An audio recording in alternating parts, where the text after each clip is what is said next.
Parli, parlo, parlons. Pour en savoir le court puis le long, passer le crachoir à Joe Violon. Sacatabi, sacataba, apporte les sauces qui écouteront pas. Fait que c'était pour vous dire un peu cette histoire-là. C'est comme mon père me disait, moi, quand j'étais jeune. Mon père, c'était un bon gars de bois, un bon chasseur, un bon trappeur. Il me disait, Joe, quand un gars a rencontré une bête sauvage dans la forêt, puis qu'il a eu peur, il disait, ben écoute tout le temps la première version de l'histoire, parce qu'après ça, l'histoire se difforme. J'étais jeune un peu dans ce temps-là, je comprenais pas ce qu'il voulait dire, mais j'ai fini par comprendre. Mais si vous voulez vous en faire une idée, écoutez bien l'histoire que je m'en vais vous raconter. J'ai pris un petit canot d'écorce que Titoine Pelcha m'avait passé, un petit canot 2 places. J'ai mis mes outils et mes provisions dans la pince en avant pour faire du lest, puis je suis parti tout seul sur le fleuve. Puis là, j'ai décidé de couper la route en deux en faisant un stop à Saint-Roch-des-Aunais pour aller voir mon chum Tijan Pelletier, qui travaillait comme meunier là-bas. Ça, Tijan Pelletier, ça, c'est un gars que j'avais connu quand il avait fait son apprentissage comme administrateur de moulin à farine. Ici, t'es pas loin à Beaumont. Là. Il est où l'autre moulin à farine, là? Je mets là, il est par là. Il avait fait son apprentissage là-bas. Puis moi, ça s'était donné que la même année, ben j'avais eu un petit contrat pour faire du bardeau de cèdre sur le toit puis construire un petit appentis aux côtés. Ça fait que nos deux Tijans, on avait passé cet été-là toutes nos soirées à jouer aux dames ensemble puis à fumer notre pipe. Puis on était devenus deux bons chums. Tijan, c'était un vrai bon gars, ça. Toujours à son affaire, un bon travaillant, débrouillard. Jusqu'à la fin de l'été, il était capable de piloter tout seul le moulin, là, pareil comme le grand meunier de la Chine. Là.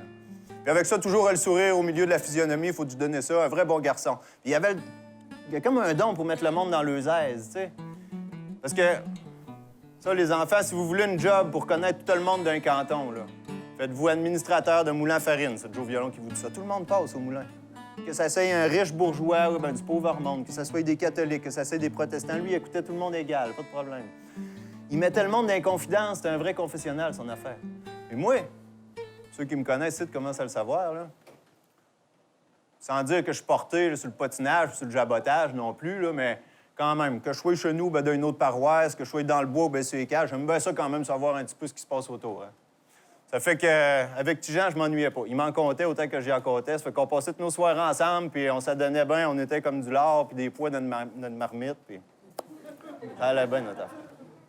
On était là à se raconter nos souvenirs, puis tout ça, quand tout à coup, il y a deux gars qui rentrent dans le moulin. Deux gars tout essoufflés, deux jeunes, même pas 20 ans. C'est deux frères, Joseph et Baptiste Saint-Pierre. Ils genre, Tijan, c'est pas ce qu'on a vu dans le bois, boutillard, un torieux de castor, bout de crime, ça garoche ça par la tête, ça brassé dans le bois, ça bardassé, j'ai jamais vu ça, torieux. Je pense qu'il nous a suivis, il nous a pas suivis, Baptiste, il nous a suivis, il nous a pas suivis. Là, Tijan, il dit, wow. Calmez-vous, les gars, là.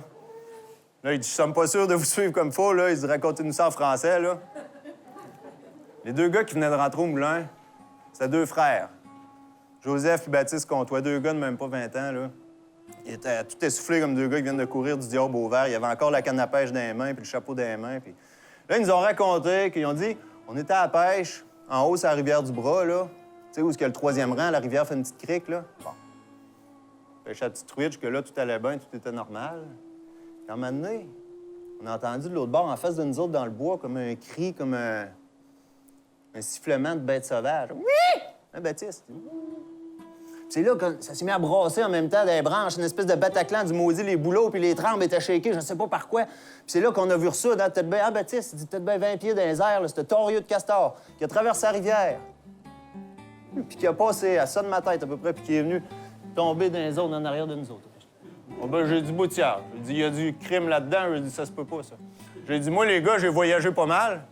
Dans le bois puis sur les rivières, puis j'ai dit, un castor, je connais ça, là, ça se pitche pas dans les airs, c'est pas un poulet, ça. Ça grimpe même pas sur une clôture. J'ai dit, ça se tient à terre, ces bêtes-là. C'est vrai? Alors, il dit, ce que j'essaie de te dire, Joe, c'est qu'il y a quelqu'un ou quelque chose qui nous a garoché un castor par la tête pour nous assommer.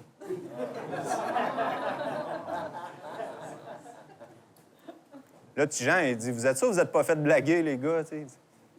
Il dit, il y a des jeunes ici là, qui s'amusent à jouer des mauvais coups au monde là, pour lui faire peur. Puis, il dit, écoute, Jean, là. Il dit, les gars, il riait pas, là. Il dit, passe-y un peu, là. Il dit, garocher un castor, là, vivant, parce qu'il était encore vivant, parce que je sais, moi, avant de me sauver, je l'ai vu, il bougeait encore, là. Un gros castor vivant, peut-être bien 50 livres, là, au travers des branches, bord en bord de la rivière Le Bras, peut-être bien 20 pieds dans les airs. Il dit, je connais pas un maudit chrétien qui aurait assez de bras pour faire ça.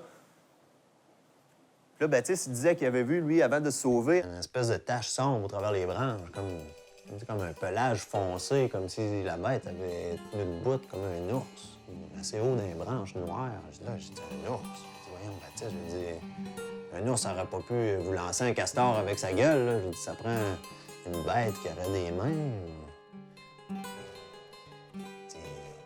Quel genre de bête qui aurait pu faire ça? Un homme ou un démon? Puis, on commençait à se demander ce qui s'était passé là, quand tout à coup... là, il y a une bonne femme qui est rentrée dans le moulin. Elle venait s'acheter de la farine, là. Là, les deux frères Saint-Pierre sont allés sur elle, puis ont reparti leur histoire du début. Comme quoi, ils s'étaient fait attaquer dans le bois par une bête sauvage qui avait des grandes mains griffues, qui nous avait garoché un castor de 50, 60, ben 65 livres par la tête, à 20, 30 pieds dans les airs, puis avec une force surnaturelle. Là, la bonne femme, tout Jésus. Elle dit, croyez-vous à ça, vous autres, les loups-garous? Ben, j'ai dit, c'est pas de la religion. J'ai dit, on n'est pas obligé d'y croire. Ben, elle dit, parce qu'il y a du monde en haut, dans le 3e rang. Elle dit qu'on voit pas souvent à l'église, ni à confesse. Elle dit, du monde qui n'a pas plus de religion qu'un chien. Elle dit, moi, je serais pas surprise que ces païens-là, il y aurait du monde qui n'aurait pas reçu l'absolution pendant 7 ans. Puis elle dit, après 7 ans sans recevoir l'absolution, ce monde-là sont virés en loup-garou. Puis elle dit, c'est pas rien que des histoires de bonnes femmes, ça, c'est vrai. Si vous êtes chanceux d'être encore avec nous autres. Elle dit, Sainte Marie, Mère de Dieu, priez pour nos enfants qui nous arrivent pas une vilaine traverse, puis elle est partie en faisant ça au signe de croix. Hey, les loups-garous. Là, nous autres, au moulin, la conversation se promenait de démons en possédé, de Jack Mistigris en loup-garou. Là, je vous mens pas, un petit Jean, il avait même arrêté le moulin de virer là, pour qu'on s'entende mieux parler. Comment ça être quelque chose, cette histoire-là? Quelques minutes après, il y a un autre bonhomme qui arrive au moulin, le vieux Joshua. Ça, le vieux Joshua, tout le monde le connaissait à Saint-Roch-des-Aulnaies. Ça, c'était un vieux qui avait été missionnaire quand il était jeune, chez Sauvages et Montagnais. Puis après ça, il avait lâché les robes, puis il avait couru le pays dans des raccoins où il avait appris rien de bon. Il y en a qui disaient qu'ils croyaient aussi bien à la sorcellerie qu'aux articles du credo. Puis là, les deux frères Saint-Pierre s'étaient garochés sur lui, puis il avait raconté l'histoire comme quoi il s'était fait attaquer puis poursuivre dans le bois par une bête sauvage avec une force surnaturelle et des grandes mains griffues, peut-être bien 10 pieds de haut, qui les avait garoché un castor d'au moins 70 livres par la tête. Là, le bonhomme Joshua avait dit que ça devait être un Wendigo. Ou quelque chose comme ça, une espèce de créature du diable que les démons disaient avoir vu, eux autres, les sauvages, je veux dire, dans le bois. Ça, c'était plus grand qu'un homme normal, ça. C'était au moins 10 pieds de haut. Puis oui, ça avait du poil noir, mais du poil qui tombait en lambeaux. Puis c'était squelettique, ça avait les côtes qui sortaient au travers de sa fourrure, puis les yeux rentrés dans la tête, comme qui dirait un squelette. Puis ça sentait tout le temps charogne parce que ça l'aimait à dormir, couché sur des carcasses d'animaux morts. Ça mangeait du monde pour se nourrir. Mais ça, le vieux Joshua, il dit, quand on a vu ça, il dit, faut s'attendre au pire parce que le Wendigo, ils vont revenir, c'est sûr et certain, jusqu'à temps qu'il n'a pas mangé quelqu'un. Il dit, vous êtes chanceux d'avoir eu le temps de vous sauver parce que sans ça, il dit, en dedans de 30 secondes, vous étiez mangé, grignoté devant retrouver rien que vos ossements. Moi, petit Jean, on aurait bien aimé ça les rassurer, mais avec tout ce qu'on savait, on les a pas rassurés ben. Fait que moi, j'ai dormi au moulin cette nuit-là, comme prévu. Avec petit Jean, je vous mentirais si je vous disais que j'ai bien dormi avec toutes ces histoires-là. Je me semblais tout le temps entendre rôder autour du moulin, puis les chiens dans le voisinage, ils hurlaient. J'avais l'impression qu'ils sentaient rôder quelque chose. J'arrêtais pas de me lever dans la nuit pour aller voir au travers les carreaux, voir s'il y aurait pas une bête dans... Mais non. Il y avait rien. La nuit se passait sans qu'on vire ça de la bête. Le lendemain matin, comme prévu. Je m'embarquais pour aller chez la Corvette-Grange, mon cousin, à Rivière-Ouelle. Fait que là, tout le village était réuni là-bas, comme de raison. Prendre une coupe de jour, monter le gros de la charpente, puis après ça, moi, j'ai resté là. Je savais qu'un bon coup de main d'un gars comme moi, qui n'a pas les mains point de pouce, là, quand il vient le temps de vider une mortoise puis de monter des bimes, là, ça serait pas de refus. Ça fait qu'en dedans de 2 semaines, là, avec 2 de ses oncles qui étaient des bons charpentiers, mon cousin puis moi, on a monté une belle grange 24 par 60, tout en planche de bout, le tout en bardeau de cèdre.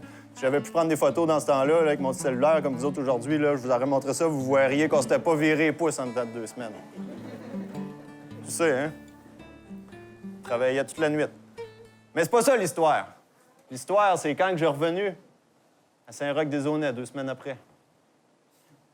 Là, je m'ai bien aperçu que la rôdeuse de bêtes avait fait des siennes dans le village.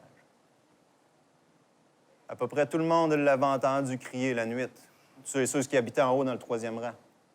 Il y a même un fermier un beau matin qui avait trouvé son chien dans le haut de sa terre, dévoré, à moitié mangé, les viscères répandus à terre encore chauds. Il y a même un qui l'avait vu, la bête, un autre habitant, dans son érablière, le matin de bonne heure. Une espèce de créature difforme de 10 pieds de long qui rampait à terre avec les yeux noirs, puis qui était après se nourrir à pleine gueule dans la carcasse d'un chevreuil mort.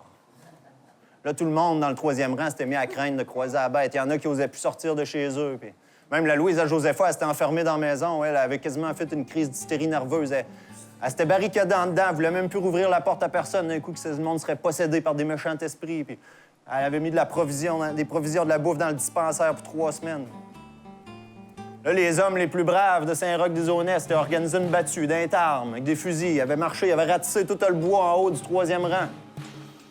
Il avait rien tiré, mais il avait vu des traces. Des traces de même, 7 pouces de large, griffus. Là, le monde de Saint-Roch avait commencé à y donner un nom à cette bête-là. Il l'avait appelé le démon morbu. Et le lendemain matin, le beau temps était revenu, puis tout le village était réuni en avant de l'église parce que c'était le jour de la fête de Dieu. Puis tout le monde parlait rien que d'une seule chose. On disait que le démon morbu était venu pendant la nuit se nourrir de l'âme d'un petit bébé naissant. Voyez-vous ça? Il y a une femme dans les hauts du 3e rang qui avait accouché pendant la nuit, puis le bébé était mort-né. Mais il paraît que la tempête qu'on avait eue cette nuit-là, c'était le bruit que ça faisait dans le ciel, la chicane entre les anges qui voulaient prendre l'âme de ce petit enfant-là qui n'avait pas encore su le baptême, puis l'amener dans les limbes. Puis le démon morbu, lui, qui tirait sur son bord pour assouvir ses appétits cannibales. Le vieux Joshua l'avait dit, que le fratras puis les tremblements qu'on avait eus dans le ciel, c'était les éclaboussures de leur chicane, ça. Là, le curé avait dit, là, c'est assez. Il dit, quand c'est rendu, que le démon morbu, il dit, viens se nourrir sur l'âme de nos enfants, avant même qu'on ait eu le temps de les porter sur les fonds baptismaux. Il dit, moi, je peux plus laisser porter. Là, il dit, combien de fois je vous ai mis en garde contre les mauvaises conduites qui amènent le malin dans nos maisons? Hein? Ce qu'on récolte aujourd'hui, il dit, ça, c'est le fruit de nos péchés. Il dit, à la confesse, puis à ses dévotions, ben rien qu'une fois par année. Il dit, c'est pas ce que j'appelle servir le bon Dieu, moi. Vous savez très bien à qui je pense en disant ça. C'est pas pour rien si la bête a été vue en haut dans le 3e rang. Il dit, il y en a bien là-bas qui sont plus portés sur la goutte que sur la quête de l'enfant Jésus. Il dit, mais là, il n'est pas encore trop tard pour se racheter. Il dit, aujourd'hui, pour la procession de la fête de Dieu, il dit, on va exorciser le village. Il dit, je vais avoir tout le monde avec moi. Il dit, là, la Louise à Josepha, là, je la vois pas ici. Il dit, où, là, elle doit être encore enfermée chez eux avec ses enfants. Il dit, allez me la chercher! Théodore Jonca, là, pas plus dévotieux que d'habitude. Où c'est qui est, lui, encore? Là? Allez me le chercher aussi. Joseph Morneau. Puis les petits Simoneaux, allez me les chercher. Je veux avoir tout le monde. Il dit, aujourd'hui, on va se racheter. La célébration de la fête de Dieu, vous connaissez peut-être pas ça, vous autres, vous êtes peut-être trop jeunes pour ça. Ça, c'était... On faisait une procession, on sortait le Saint-Sacrement de l'autel, on le mettait en dessous d'un dais. Ça, un dais, c'était un grand parasol carré tenu par 4 fidèles. Tout le monde mettait ses plus beaux habits, des belles robes blanches. On chantait des cantiques. Le curé avait son beau surplis blanc. Puis on paradait l'ostensoir jusqu'à la petite chapelle de procession qui était jamais bien loin de l'église. Surtout dans le bas du fleuve, il ventait, puis ça pognait dans le vent, cette affaire-là. Mais cette année-là, quand l'ostensoir a été déposé sur l'autel, la petite chapelle de procession Notre-Dame-de-Lourdes à Saint-Roch, là, le curé a traîné sa fricassée de paroissiens, toi. Jusque dans les hauts de Saint-Roch, dans le 3e rang. Il avait son goupillon dans les mains. Vous savez, c'est quoi un goupillon? Il garochait de l'eau bénite. À tous les pagés de clôture, il en mettait. Puis quand il passait devant une terre où ce que la bête avait été vue ou entendue, il mettait gorgée double. C'est de libérant. Non, ça m'a, là. Le bedeau était toujours en arrière pour lui faire des refils. Mais moi, je veux me rentrer à la tête jusqu'au cou d'un four à chaud allumé, les enfants. S'il y a quelqu'un ici, dans cette salle-là, qui a déjà vu une procession de la fête de Dieu faire autant de millages puis déverser autant de gallons d'eau bénite que celle-là. Mais finalement, quand ils ont été arrivés au ras de la rivière, là, où la bête avait été vue pour la première fois par les 2 frères Saint-Pierre, là, à un moment donné, les cantiques ont arrêté. On a entendu « tch, tch, tch, tch ». Écoutez, mais comme un craquement. dans le bois. Un bruit de pas. Là, il y en a qui ont tombé à genoux, ils ont fait le signe de croix. Il y en a qui... Ah! Le curé têtu, lui, portait bien son nom, il a pas reculé. Ça s'appelait de même. Têtu. Là, on a vu apparaître une silhouette au travers les branches. On a vu, plus que ça s'approchait, que c'était couvert de pelage, sombre.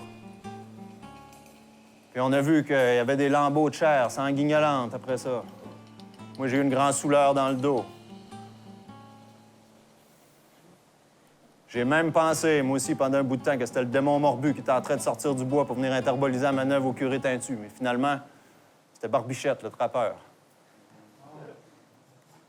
Barbichette, c'était un vrai gars de bois. Parce qu'il y avait 3 peaux de castor accrochées sur lui, dont une qui venait juste de finir de dépieuter, qui était encore toute rouge, toute graisseuse. Fait que c'était normal que de loin, on ait pu penser que... Puis en plus, Barbichette, je veux dire, c'était...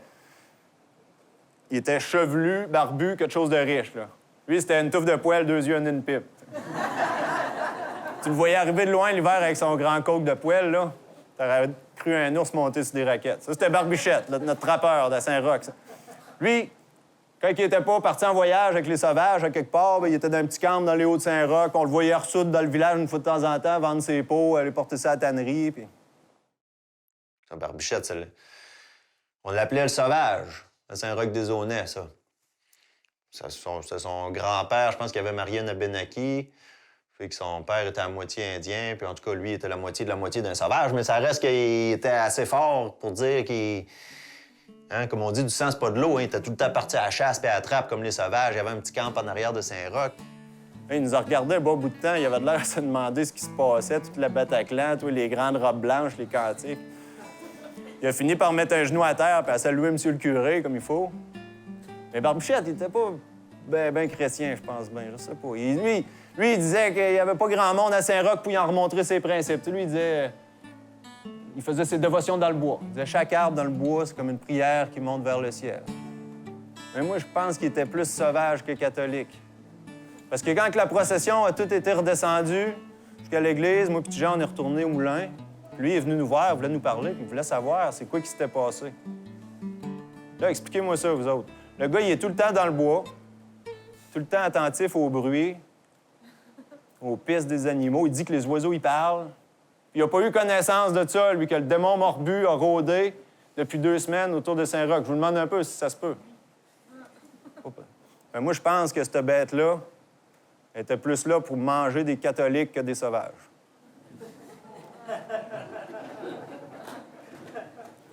Là, Barbichette, il dit à Tijan, il dit « Ah, c'est toi que je voulais venir, là. » Il dit « Tu sais, tu m'avais demandé de faire le ménage dans la famille de Castor, en haut de la rivière Le Bras, là, qui était après de faire leur barrage, là.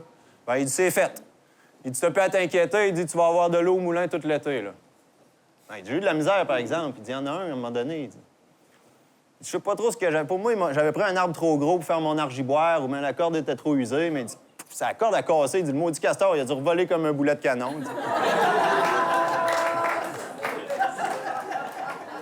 Comprenez-vous, c'est quoi un argiboire? C'est une sorte de piège qui se faisait dans ce temps-là. Tu bandais un arbre à terre, un arbre pas trop gros, comme un ressort, puis avec un nœud coulant en bas. Puis quand l'animal se pognait là-dedans, ben, poum, il se retrouvait pendu dans les airs normalement. Mais là, ce que Barbichette disait, c'est que la corde avait cassé, puis le castor, il dit pour moi, le castor, il a dû traverser l'autre bord de la rivière. Mais il dit, pour moi, il s'est pas fait mal, parce qu'il dit, j'ai fini par le pogner, mais calique, il dit, c'est pas ça le problème, il était rendu méfiant, le maudit castor. Ça m'a pris 2 semaines, j'ai pogné un matin, là. En tout cas, il dit, c'est pas grave, il dit, là, Tijan, tu sais, si on avait été en saison, l'hiver, des belles fourrures, j'aurais pu vendre ça à la tannerie, mais là, j'aurais rien pour ça, là. Tu comprends, là? Il dit correct, Barbichette, il dit, y a pas de soin, je vais te donner un demi-minot de farine, là, puis on va régler ça de même. Là, moi, j'ai... Là, l'histoire du castor, là, je repensais aux 2 frères Saint-Pierre au début, là. Puis là, je m'ai dit en moi-même, Barbichette, j'ai dit, pour moi, c'est le démon morbu qui te l'a volé, ton castor.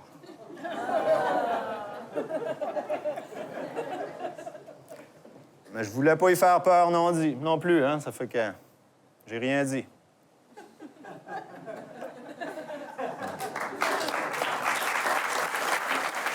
Ben pour moi, cette fois-là, l'exorcisme du curé têtu, ou la procession de la fête Dieu, ou appelez ça comme vous voudrez, avait avait marché, parce qu'on n'a plus jamais entendu parler après ça du démon morbu à Saint-Roch-des-Aunais. Ça a été fini frette. Puis même que le monde dans le 3e rang, ils ont commencé à être un petit peu plus ponctuels sur les dévotions. Ça a été fini, là, les histoires de faire des pâtés à viande durant le carême, puis de regarder ailleurs dans le temps de la dîme. Puis...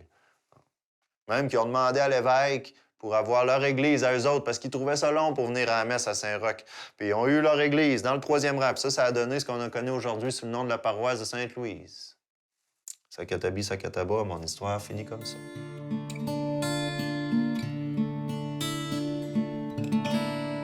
Et donc, pour vous dire que dans mon village, où ce que j'ai grandi, moi, c'est-à-dire Pointe-Lévis, on avait une accoucheuse, la vieille Zélina Boilard, qu'elle s'appelait. La vieille Zélina, ça, c'était une grande femme bien charpentée, là, les épaules larges comme un petit bœuf, des grosses mains de monsieur. Je vous dis qu'il y avait du tempérament là-dedans. Le gars qui aurait voulu faire des menaces, là, il aurait fallu qu'il s'en vienne avec de l'air. Parce que la vieille Zélina, elle se laissait pas parler n'importe comment. Puis elle avait assez de caractère là-dedans, puis assez de bras pour être un peu un homme. C'est Joe Violon qui vous dit ça. Je me souviens bien d'elle. Moi, ben non, je l'ai vu souvent passer. À Pointe-Lévis, elle traversait le village, je la voyais avec son petit trousseau d'accoucheuse en dessous du bras, puis sa grande criniasse grise là, qui était ramassée en dessous d'un châle. Puis elle avait tout le temps 5-6 grands jupons d'épais, des robes, tout un par-dessus l'autre qui traînaient à terre. Et le bonhomme Gélina m'avait conté, lui, que... parce qu'il l'avait eu longtemps chez eux, qu'il avait eu des jumeaux. La vieille Zélina, quand elle se couchait le soir, les 5-6 jupons tombaient à terre, puis ils restaient là tout près, comme un gros beigne. Là, wow. Comme ça, si elle se faisait appeler dans la nuit, elle avait rien qu'à sauter là-dedans, puis elle se remonter ça, puis elle remontait le trousseau, puis elle était prête à partir. Ouais. Alors, les trucs qu'on pouvait, hein. Elle, ça faisait, au moins 50 ans qu'elle exerçait la profession de sage-femme. Dans toute la Pointe-Lévis, même dans les paroisses alentours. Sa réputation était plus à faire. Quand il venait le temps de mettre bas, les femmes se fiaient sur elle bien plus sûrement qu'au docteur. Elle connaissait tout le monde par le nombril. Elle pouvait dire, celle-là, il est venu au monde en chiolant, puis regarde ça, il chiole encore. Elle veut dire, quand elle voyait Zèbre Roberge, elle disait, lui, là, sa mère a tellement poussé après, pauvre femme, là. Il voulait pas sortir, regarde, à cette heure, c'est sa femme qui pousse après. C'est sa mère. Elle connaissait tout le monde. Elle avait non seulement accueilli, à sortir à peu près tout ce qu'on avait d'enfants dans Pointe-Lévis, mais non seulement ça, mais des fois même leurs parents ou leurs enfants, eux autres. Ce qui fait qu'à la fin de son règne, elle était rendue à 3e régénération d'accouchement dans la baie des familles, là. C'est quelque chose, là. Parce que la vieille Zélina, elle avait un don de prophétie. Ça, c'était connu, ça. Elle disait, mettons, on a une femme, elle dit, t'es pas capable d'avoir d'enfant, elle dit, va t'asseoir sur une roche plate, à la lune gibbeuse, prends une chatte sur tes genoux, puis fais ça pendant 7 soirs, jusqu'à temps que la lune est pleine, puis tu verras. Puis ça marchait. Tu sais, elle avait des...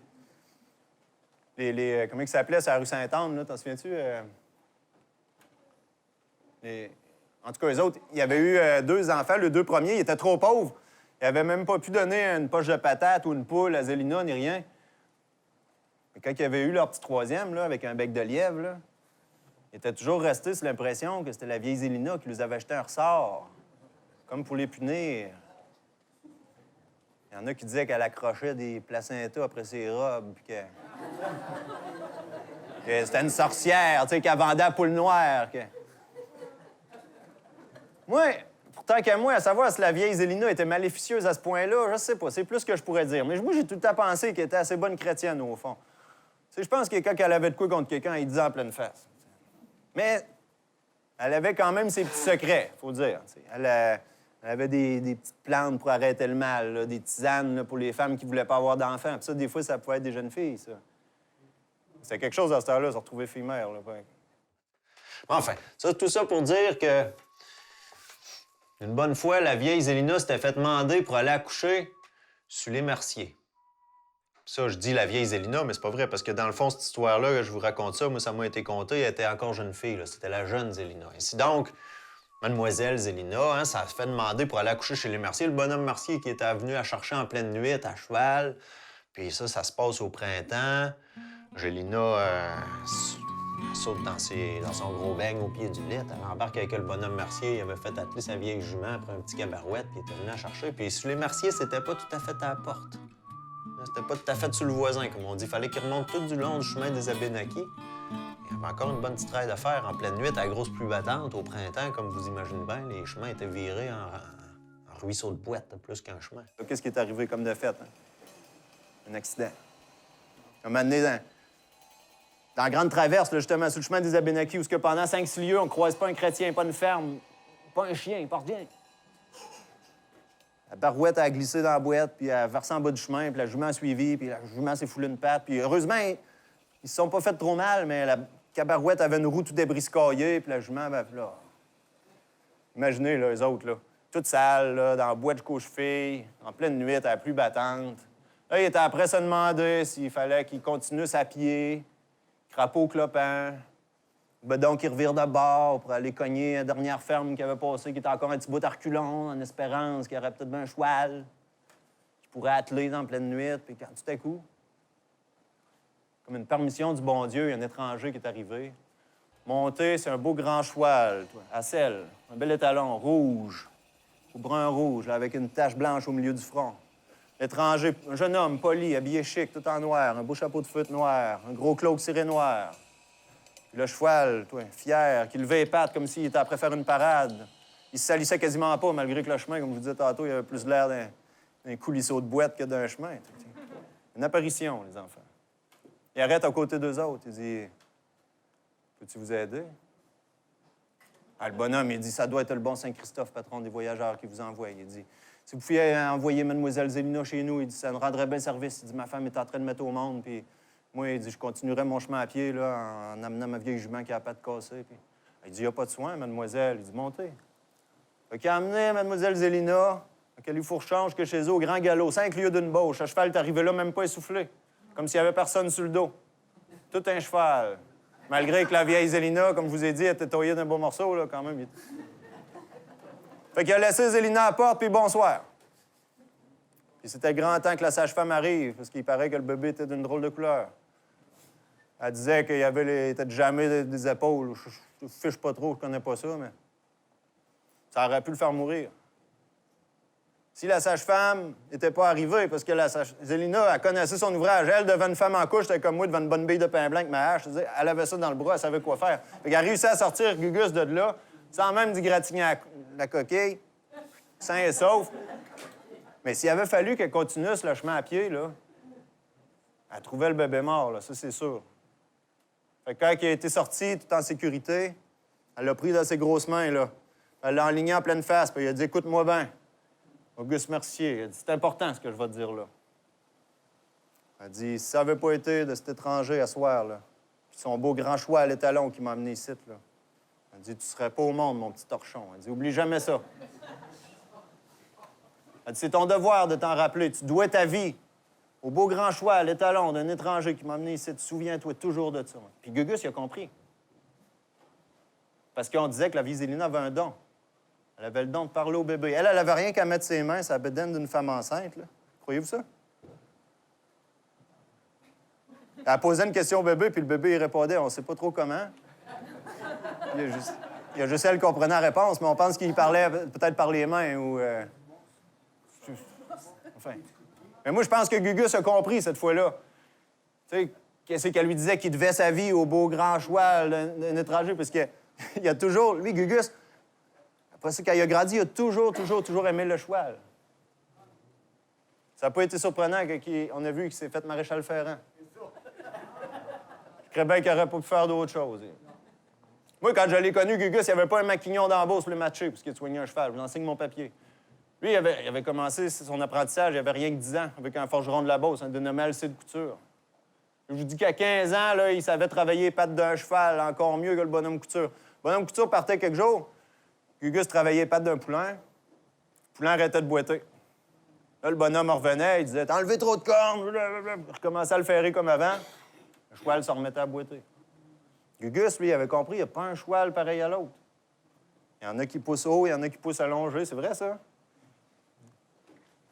Même, il avait été dans le bois d'un chantier faire du bois.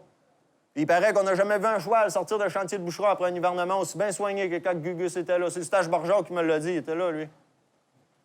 Parce que dans ce temps-là, le monde était rough, là. Il y avait bien des vauriens qui soumissaient les chevals à les battre à coups de cantouc, puis c'était des bordées de sac, puis... Gugus lui disait, le cheval, il faut qu'il ait confiance à toi. Ça sert à rien de crier après puis de le battre, il faut juste qu'il parle. Lui, rien qu'à regarder un cheval, là, il pouvait dire c'était quoi son problème. La fois que les soldats anglais sont passés à parade à Pointe-Lévis, là, Gugus, il les a regardés, lui, ben à côté, sa pagée de clôture. Moi, j'étais avec. Il dit, quand ils ont tout été passés, il dit 38 chevals. Il dit, il y en avait 2 de bien ferrés. Fait que tout ça pour vous dire que... Il y a un beau jour à Pointe-Lévis, on a vu arriver un étranger. Un jeune homme habillé chic, monté à selle sur un beau grand cheval, étalon brun rouge avec une tache blanche au milieu du front. Un beau cheval qui marchait avec les fières allures, pareil comme s'il avait été après faire une parade. Un beau grand cheval, pure race. Tellement que le jeune homme habillé chic, on se demandait si c'était pas le prince de Galles, la personne qui était après de traverser Pointe-Lévis. Nous autres, on lâchait quasiment notre ouvrage pour les regarder passer. C'était quasiment une apparition, cette affaire-là. Beau cheval, tout le poil luisant, puis jusque sur le ventre, puis léger comme une poussière sur la route. Puis... Moi, j'avais pas vu le premier cheval, là, celui qui avait amené la vieille Zélina à l'accouchement à Gugus, mais j'ai vu celui-là, puis je peux vous dire, en affaire, il était bien pareil, tous les deux, là. Tout le monde lâchait son ouvrage pour les regarder passer. Là, je me dis, on se demandait qui était, ce que ça pouvait bien être. Il dit, il est perdu. Mais il avait de l'air à connaître la place. Il n'a pas arrêté. C'est en allé tout droit à la boutique à Gugus. Là, moi, quand j'ai vu virer ça sur Gugus, traitez-moi de sneaker ou de senteux, si vous voulez, mais j'avais travaillé dur tout l'hiver, c'était l'été, j'étais là pour me reposer. J'ai dit, j'ai rien de mieux à faire que d'aller wearer chez Gugus. Gugus l'avait vu arriver, il l'attendait en avant de sa boutique. Puis là, j'ai dit, l'étranger, pour moi, il appartient à la race des Anglais, tu sais, habillé chic de même. Mais non, il se met à parler en français comme n'importe quel bon Canadien. Il dit, c'est toi, Gugus Mercier? Il dit, oui, c'est ça. Il dit, j'ai un rendez-vous important à Québec à soir, là, puis il dit, je voudrais pas arriver là, il dit, avec un cheval qui n'est pas sur son meilleur. Il dit, là, mon cheval est dû pour être ferré. Puis il dit, je t'avertis, il n'y a pas personne qui est capable d'y pogner une patte. Mais j'ai entendu dire que c'était toi le meilleur forgeron de la Côte-du-Sud. Il dit, c'est pour ça que je viens de voir toi. Gugus, il dit, dame, il dit, je défouille pas. Mais il dit, on voit que la corne a poussé puis son fer a encavé. Il dit, là, si on le laisse de même, il va se déformer les pattes. Il dit, il faut y retravailler le pied là, pour y redonner son appui. Là. Une bonne pente de patte qui descend carré. Il dit, là, il faut y reculer le fer un petit brin. Là. Il avait tout vu ça, rien que d'un claquement d'œil, Gugus, je vous dis. Hein. Là, l'étranger, il dit, écoute, Gugus, il dit, c'est toi qui connais ton ouvrage, là. Il dit, mais c'est comme je te dis, ce cheval-là, il dit, autant qu'il est snog avec moi, c'est autant qu'il est rebicheteux quand tu connais pas quelqu'un, il dit, il n'y a jamais personne qui arrive à lui pogner une patte. Gugus, ça n'a pas eu de l'air de le chiffonner ben. Il dit, pas de problème. Il s'est appareillé pour l'ouvrage. Il a fait rentrer le cheval dans le port. Il a commencé à lui parler. Il dit, toi, tu me fais pas mal. Tu vas m'écouter, là, c'est moi le boss, puis tu vas me donner ta patte, là. Mais le maudit cheval, là. Il avait les yeux sournois, là. Les babines plissées, les oreilles penchées en arrière. Il avait pas de l'air d'avoir le goût d'écouter, pas de midi. Il avait l'air tout le temps là, sur le bord d'envoyer une ruade, là, tu sais. Moi, j'ai au violon puis une poule mouillée, ça fait 2, vous savez ça, hein? J'aurais jamais voulu m'approcher de ce donné cheval-là. On a beau être brave, là. Mais Gugus, lui, il avait pas trop eu de l'air de se laisser chiffonner. Il dit, ça va prendre rien qu'un petit peu de temps qu'il s'acclimate à moi. Fait qu'il a fait ni une ni deux. Il est rentré dans la maison, il est allé chercher son petit flacon de whisky. Il a commencé à prendre un petit verre, puis il a continué à parler au cheval. Puis là, il faisait des signes de croix sur le poêle avec son pouce. Puis il parlait dans l'oreille, il disait, c'est moi le boss, là. Tu vas m'écouter, là. Tu me feras pas mal. Tu vas me donner ta patte. Puis... Mais je vous mens pas, là. Ça y a pris 6 onces de whisky avant de se conditionner avec le cheval. Peut-être bien 2 heures, 2-3 heures, avant de se décider à rentrer dans le port. Puis quand il est sorti de là, il était fatigué, vidé, trempé de souleur, puis le cheval avait ses 4 fers aux pattes. Mais il m'a dit par après qu'il se souvenait même plus d'avoir ferré le cheval, tellement qu'il savait concentrer. L'étranger était content. Son cheval était ferré, l'histoire avait l'air partie pour bien se finir. Jusqu'à temps qu'il fasse mine de s'en aller comme si l'affaire était réglée en s'en allant vers Québec, puis que le Gugus, il suit en arrière en disant « Wow, où c'est que vous allez, vous, là? » Il dit « Vous partirez toujours bien pas. Il dit, avant de m'avoir payé mon ouvrage. » Il dit « Gugus, il dit, t'avais une dette envers moi. Ça me fait de la peine d'être obligé de te le rappeler. Mais t'avais une dette envers moi, là, à cette heure, on est quitte. » Puis il s'est déviré, tout comme si l'affaire était réglée. Il vient pour embarquer sur son cheval, là, mon paroissien a pogné les nerfs. Là, il te le ramasse par le chignon du cou, là, puis il te l'a levé de terre rien que d'un bras, puis il te l'a brassé, le chapeau de feu t'a roulé à terre, puis il dit Je viendrai pas me faire accroire et du bout de crème dans vos habits de parade. Il dit que vous avez pas de quoi me payer mon ouvrage. Il dit, si vous voulez jouer au plus smart avec moi, il dit, vous verrez que j'en ai déjà caboché des cochons. Puis ça me dérange pas d'en cabocher un autre. Puis j'en ai déjà viré des pas mal plus tough que vous. Puis là, moi, je regardais la scène depuis le début, tu sais, bien assis sur mon petit baril de clous en fumant mon bougon. Là, je m'ai levé, j'étais prêt à m'en mêler sur la chicane de pourpogner. Là, l'étranger a pas rebicheté. Il a replacé son habit, il a ramassé son chapeau. Il a jeté une pièce à terre au pied de Gugus. Il a dit, Gugus Mercier, je te trouve pas mal serpent d'oser me parler de même, après ce que j'ai fait pour toi. Il dit, là, t'as encore une dette envers moi, mais genre, je viendrai bien un jour chercher ce que tu me dois. Mais là, pour l'instant, tu m'as fait fâcher. Il dit, quand je suis fâché, là, je vois rouge, m'entends-tu? Puis quand je vois rouge, je mets le feu quelque part. Je mets le feu quelque part. Là, il a embarqué sur son cheval, puis il est parti. Mais moi, je sais pas si j'ai eu la berlue, mais il me semble qu'en disant ça, j'ai vu que ses yeux venaient rouges, brillants comme une braise. C'est incroyable, hein? Ce soir-là, tout le ciel est venu rouge. Il y avait des gros nuages de fumée qui tourbillonnaient, rouges, comme une espèce de lumière d'apocalypse. Ça éclairait comme en plein jour. On aurait dit que l'enfer, le feu de l'enfer était après se déverser sur la terre. Le lendemain matin, à Pointe-Lévis, les champs, les maisons, le linge sur la corde, tout était couvert d'une petite poussière de cendre d'apocalypse. Il y a un incendie qui venait de détruire quasiment la moitié de la ville de Québec. Faubourg Saint-Louis brûlé, Faubourg Saint-Jean brûlé. Ça, c'est pas des menteries que je vous raconte. Là, vous savez lire, vous autres, vous irez voir ça dans les livres d'histoire. Ça, c'était l'incendie du 28 juin 1845, la ville de Québec. Ça, c'était 1300 maisons qui venaient de brûler, 2 écoles, 2 églises. L'asile des orphelins catholiques brûlé. Il n'y avait pas d'aqueduc dans ce temps-là. Il fallait amener de l'eau à charrette pour éteindre le feu. Je vous ai dit, le Faubourg Saint-Jean qui avait brûlé, ça, c'est comment on appelle ça aujourd'hui? Saint-Jean-Baptiste, tout rasé. Faubourg Saint-Louis, c'est ce qu'on appelle aujourd'hui la colline parlementaire. C'est vrai. Puis le pire de toute l'histoire, c'est qu'on a dit que c'est un cheval, un beau grand cheval rouge, avec une tache blanche au milieu du front qui avait déclenché le feu en s'emballant sur la rue Saint-Jean et en kickant un fanal. Mais Gugus, quand il a entendu ça, lui, il s'est toujours senti coupable pour l'incendie de Québec après ça. Je crois bien qu'il s'en est jamais remis.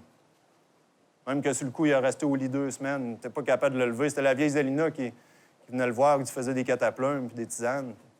Je crois bien que c'est elle qui comprenait le mieux son mal, hein, après ce qu'il avait fait promettre quand il était petit. Après ça, il a repris son ouvrage, mais il avait comme une mélancolie dans le bras et il parlait plus beaucoup, il était jongleur. Et...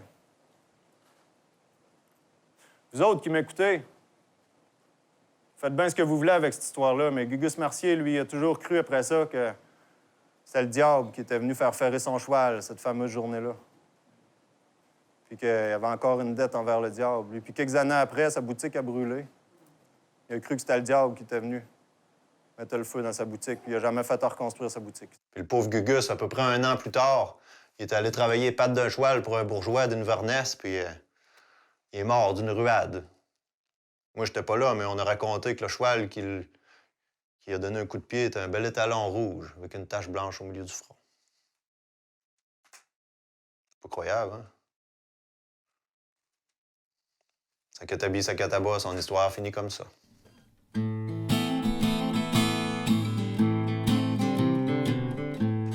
La prochaine histoire, c'est un peu pour vous dire...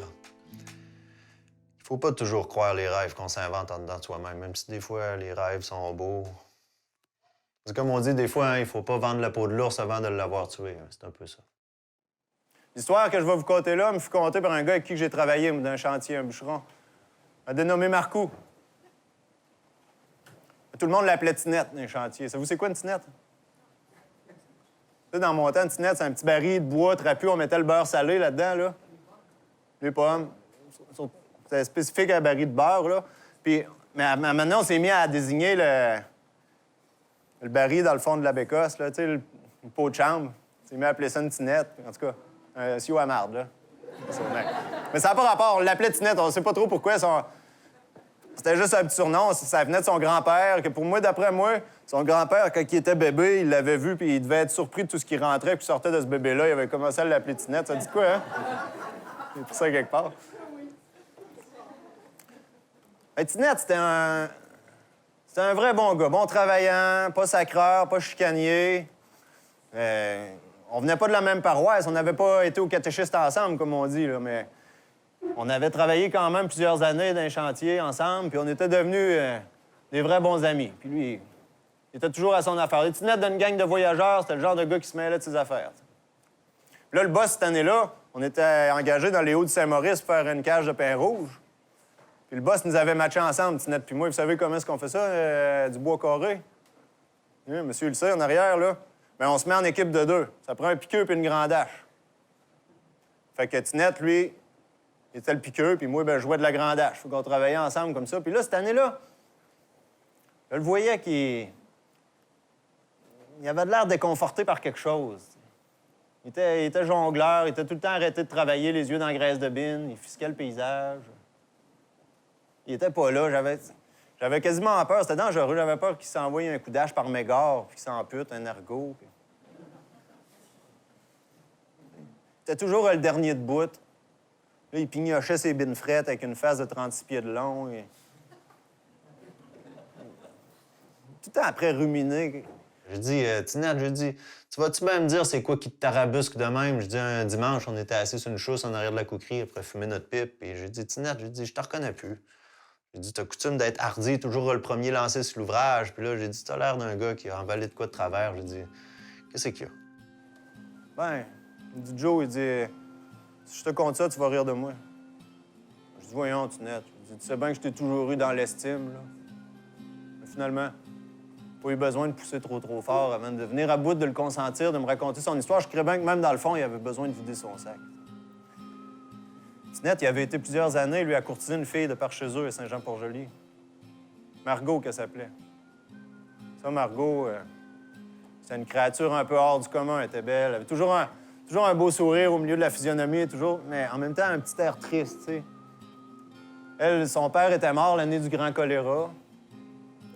Sa mère s'était pas remariée, puis elle était morte elle aussi quelques années après. Puis Margot était restée, elle, toute seule, dans leur petite maison qui donnait sur le fleuve à Saint-Jean-Port-Joli, puis elle vivait là toute seule. Des fois, on la voyait danser. Elle faisait des danses avec des grands foulards de soie. Elle avait des grands cheveux noirs. C'était beau, c'était beau. Son père, dans sa jeunesse, lui, avait été marin. Comme bien du monde par là-bas, hein.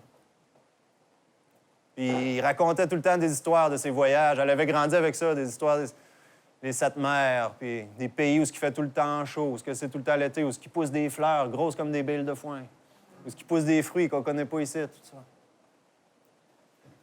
Mais il était comme nostalgique de cette époque-là, le bonhomme. Il disait tout le temps, il disait, je me suis marié au printemps, puis j'ai vendu ma goélette à l'automne. Fait que la belle Margot, elle avait entendu, grandi en entendant cette histoire-là, puis elle avait tout le temps le goût d'aller se rencontrer avec des marins qui faisaient escale à Saint-Jean-Port-Joli, puis elle aimait ça, tu sais, avoir des nouvelles des pays d'en haut, des vieux pays, des histoires de voyage. Puis... Elle aimait ça se faire... Tu sais, elle pouvait vous parler des mots d'anglais. Elle n'avait jamais mis les pieds dehors de Saint-Jean-Port-Joli, mais elle pouvait vous baragouiner les noms des ports, un paquet de trollés de pays qu'elle n'était jamais allée, à force de parler avec ce monde-là. Puis elle aimait ça, se faire raconter des histoires des pays où le monde, je veux dire, s'enroule des nappes sur la tête, là. Des histoires pas catholiques, de pays païens possédés, là, charmeurs de serpents. Ils se mettent à genoux pour faire leur prière, là, devant un panthéon de grippettes, là, qui ressemble à des singes avec 8 bras, puis des têtes d'éléphants, puis des affaires de... Mais ce qu'il faut que vous compreniez, c'est que à force d'aller rencontrer des marins comme ça, elle se faisait donner des cadeaux. Elle se faisait donner un pain, un poisson, un fromage. Puis là, dans sa petite maison, c'était rempli de trésors qu'elle s'était fait donner. Un cigare qui venait de la France, un petit bijou en ivoire, des foulards de soie qui venaient de la Chine, etc. Mais comprenez-moi bien, c'est que dans ce temps-là, c'était pas convenable pour une jeune fille d'accepter des cadeaux comme ça. Une jeune fille qui n'était pas mariée. Les femmes parlaient en mal dans le village. Ils disaient que c'était une petite traînée, Margot. Elle radotait. En plus, elle était belle, puis elle avait... Tu sais, elle dansait bien, elle avait tous les cavaliers qu'elle voulait d'éveiller. Ça fait il y avait de la jalousie un peu là-dedans aussi, là. Mais Margot, elle avait pas trop de l'air sans berlicoter que ça. Elle faisait ses affaires, puis elle continuait. Puis Tinette, lui, elle trouvait tellement belle. Il disait qu'il n'y avait pas une femme pour lui donner le frisson comme ça dans toute la côte du Sud. Ses parents auraient bien aimé mieux le voir s'intéresser à une femme un petit peu plus rangée, tu sais, un petit peu plus propre, mais qu'est-ce que vous voulez? Puis ça allait bien, son affaire, en plus, parce que ça faisait plusieurs années qu'il la courtisait. Il allait chez eux, se bercer, fumait sa pipe, puis il parlait de tout et de rien, tout le temps avec un petit frère ou une petite sœur comme chaperon, par exemple. Là. Parce que Tinette, c'est un gars qui était d'une bonne manière, bien gros. Lui, il connaissait les égards dus aux femmes. Il n'aurait jamais manqué de respect à Belle Margot, même si des fois, il aurait peut-être eu envie. Il a manqué de respect un petit peu. Enfin. Il n'avait jamais dit non plus qu'il l'aimait. Comprenez-moi bien, dans ce temps-là, c'était normal de ne pas dire ça. Ça aurait été trop s'avancer, là. Mais une fois, il avait parlé de mariage, par exemple. Il avait dit, Mademoiselle Margot, seriez-vous disposé que, printemps prochain, en revenant de bûcher, il dit que je vous demanderais pour qu'on se marisse tous les deux? Puis là, elle avait dit que oui, qu'elle serait disposée, puis tout ça. Hey, là, il était parti bûcher cet hiver-là en s'imaginant qu'il était en train de ramasser son butin, là, puis qu'il allait revenir, puis qu'il allait construire la maison qu'il avait commencé de bâtir sur la terre à son père, puis qu'il allait marier la belle Margot, puis qu'il allait vivre là ensemble, puis... Il s'est tenu en langueur, comme ça, tout l'hiver. Il avait rien qu'à de revenir à Saint-Jean-Port-Joli, puis de revoir la belle, mais quand il est revenu, par exemple, oh... Bout de corps, yeux de bavette sale. Là, c'était une autre chanson. Là, quand il m'a conté ça, j'ai compris pourquoi il était dépité comme ça. En arrivant à Saint-Jean-Port-Joli, il y avait des rumeurs qui cacassaient dans le village. Il y avait des parlements comme quoi que la belle Margot était pour marier le forgeron Gadouri. Puis c'était pas rien que des rumeurs, la noce était déjà publiée à l'église, c'était prévu pour dans 2 semaines. Hey, mon Tinette, il avait le sac à sentiments vidé à l'envers, toi. Il croyait pas. Il voulait pas le croire. En plus, le forgeron Gadouri à Saint-Jean-Port-Joli, c'était pas n'importe qui, là. Ça, moi, je l'ai rencontré une couple de fois, ce monsieur-là. C'était l'homme fort du village, ça. Un grand monsieur, 6 pieds, les bras gros comme ma cuisse, toi, puis une voix forte, là. Sa forge était à lance à Pierre-Jean, on l'entendait rire jusque sur le perron de l'église. Là. Tout le monde disait qu'il pouvait lever une charrette par le bout du mancheron, rien que d'un bras. Un bout de bras de même, mais je l'ai jamais vu faire, mais je le crois. Ah non, puis il y avait tout le monde le connaissait à Saint-Jean-Port-Joli. Les gars avaient l'habitude d'aller flâner dans sa forge, tu sais, puis lui, bien, il lui racontait des histoires en même temps qu'il sarclait une roue de charrette, bien, qu'il travaillait un morceau sur l'enclume. Puis là, il faisait rire tout le monde, puis... Hey. Ah non, moi, tant qu'à moi, pour tenir un public dans son haleine, le forgeron Gadouri aurait pu compétitionner l'abbé Chenicky, c'est Joe Viola qui vous dit ça. Même que tant qu'à moi, s'il était ici, là, je lui demanderais de venir conter l'histoire, ce serait bien plus drôle. Et quand Tinette avait entendu ça, lui, il était tellement... Il était tombé sur son charme. Il y avait du charme, le forgeron Gadouri. Puis il y en a même qui disaient qu'elle avait perdu sa petite fleur blanche dans la forge à Gadouri. Là, quand Tinette m'a conté ça, j'ai dit « Quelle petite fleur blanche? » J'ai dit « De quoi tu parles? » Tu fais pas l'innocent, Joe. Il dit « Tu sais bien de quoi je parle? » Il dit « C'est quand elle allait le voir le soir dans la forge tout seul, là. » Il dit « C'est pas aux dames qui jouaient, là. » Il dit quand je pense qu'ils faisaient leurs petites affaires ensemble pendant que moi, j'étais après de travailler pour me mettre plus monnaie, payer à la maison. Puis j'ai dit, wow, je suis torieux. J'ai dit, attends un peu, Tinette, là. J'ai dit, comment est-ce que tu peux être certain qu'ils faisaient ce petit commerce-là ensemble? J'ai dit, toi, t'étais même pas là. Il dit, il y a plein de monde qui les ont vus. Il y en a même un qui les a entendus, Baptiste Franqueur. Il dit, c'est pas un menteur, ça, Baptiste Franqueur. Il les a entendus. Puis je crois bien qu'à l'âge qu'il est rendu, il est capable de faire la différence entre le bruit d'un soufflet de forge quand il est après pompé puis les petits cris d'une femme qui est après se faire chatouiller le bénitier, là. J'ai dit, c'est torieux. J'ai dit, il te l'avait apprivoisé, puis c'est vrai. Mais là, même il s'en vantait dans la forge. Fait que les gars étaient tous là autour, puis il lui disait qu'il l'avait embrassé à Belle Margot, puis ça goûtait le miel, puis des affaires de même. Puis il disait même d'autres cochonneries que je répéterai pas ici, parce que ça, c'est des genres de détails que c'est comme du crémage sur un gâteau, c'est bon, mais faut pas trop en mettre épais non plus.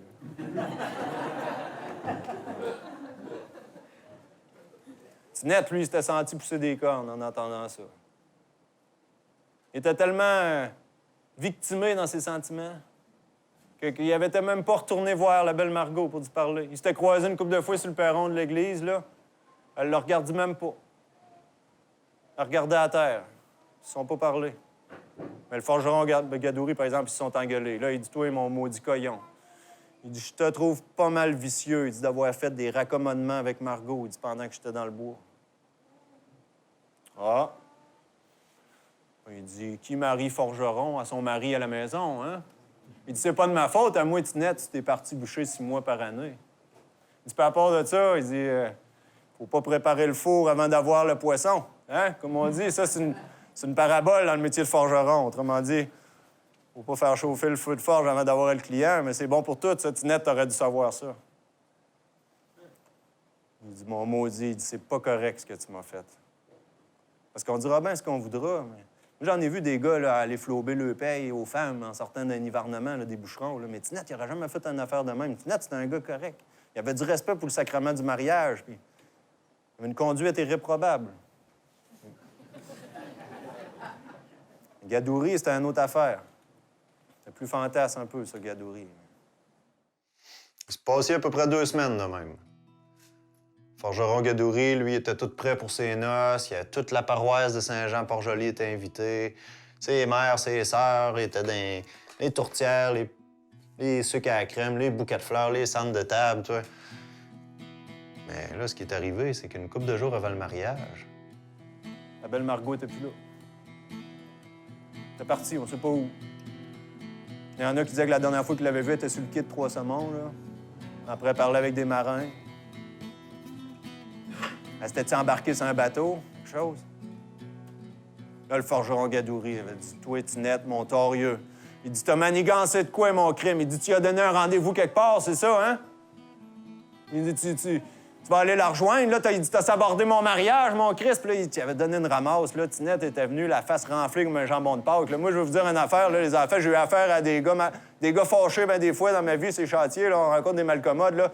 Mais j'ai toujours donné une bonne gratte à n'importe quel marabout qui voulait s'en prendre à moi, mais Gadouri, là. Je pense que j'aurais aimé mieux lutter à Brascore avec un ours qu'avoir affaire à lui. Mais Tinette, pour moi, ça ne dérangeait pas tant que ça d'avoir la grosse pataraffe d'en face, puis l'œil au bar noir, parce qu'il se disait en lui-même, il disait, quand elle va revenir, la belle Margot, il disait, on verra bien, mon gros Gadouri, qui est-ce qu'elle va choisir. Là, le temps a passé, puis le jour des noces est arrivé, la belle Margot était toujours pas revenue. Tinette, ça lui redonnait de l'espoir, lui, il s'est dit, elle m'a choisi. Elle va revenir me chercher. Fait que là, mes 2 gars étaient restés de même, en gribouille ensemble tout l'été, pas capables de se croiser l'un l'autre. Tinette, elle se disant qu'elle allait peut-être revenir, puis Gadouri se disant que le maudit Tinette va s'aborder son mariage. Jusqu'à temps que vers la fin de l'été, il arrive un bateau. Un beau navire qui arrivait d'Angleterre. Puis sur ce bateau-là, il y avait un engagé qui était un Canadien, qui parlait français. Il est arrivé sur le quai de Trois-Saumons, puis il a fait demander pour parler au boucheron Tinette puis au forgeron Gadouri. Comme quoi qu'il y avait un courrier pour eux autres. Fait que mes 2 paroissiens se sont retrouvés côte à côte sur le quai, encore pas capables de s'endurer l'un l'autre, prêts à s'envoyer des mornifs, des fous fourrés. En première étincelle, tu sais, puis là, il les apportait chacun un beau petit foulard. Les petits foulards qu'ils connaissaient bien parce que c'était les foulards que la belle Margot prenait pour faire ses danses. Puis il leur amenait des nouvelles de Margot aussi. Il disait qu'elle leur envoyait ça en guise d'au revoir parce qu'elle était partie, sans avoir eu le temps de leur dire en vrai, puis qu'elle était partie jusqu'en Angleterre, puis qu'il l'avait vue sur le quai de Liverpool. Puis qu'après ça, en juillet, elle avait pris un autre bateau, puis qu'elle s'était embarquée pour les Indes. Hey. Les Indes avaient pris une méchante chire, hein, de vous puis moi. C'est dur à comprendre, pareil. Avoir le choix entre 2 bons gars comme ça, puis choisir de s'embarquer sur des voyages, je veux dire, qui sont pas faits pour se refaire une santé, là, à boire de l'eau brune, puis à traverser des tempêtes, à côtoyer des marins, que sans rien dire de trop, là, je veux dire, sont plus habitués de côtoyer des rats et des cafards que des femmes, là. Ces bateaux, eux autres, là. Enfin, elle avait fait son choix. Elle était partie, qu'est-ce que vous voulez?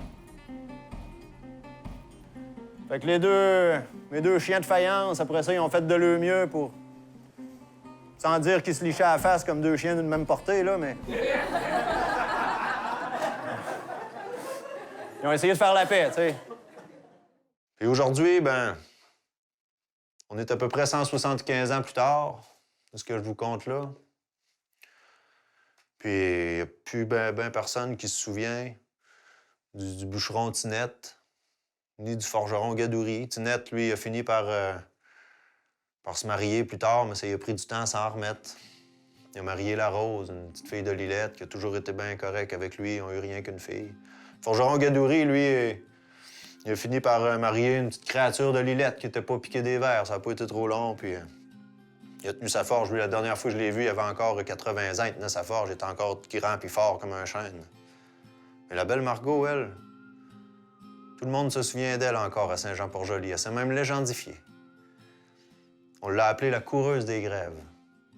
Cette fille-là qui était quasiment trop belle pour être vraie puis qui est disparue comme ça une belle journée sans laisser de traces. Mais si vous allez à Saint-Jean-Port-Joli, vous allez rencontrer du monde pour vous dire qu'ils l'ont vue encore, il n'y a pas longtemps. Le soir, à Brunante, sur la grève, en train de danser. Cette Margot, qui était tellement belle qu'on se demande si elle a vraiment existé. Même moi, je me demande si elle a vraiment existé. Sakatabi, Sakataba, mon histoire finit comme ça.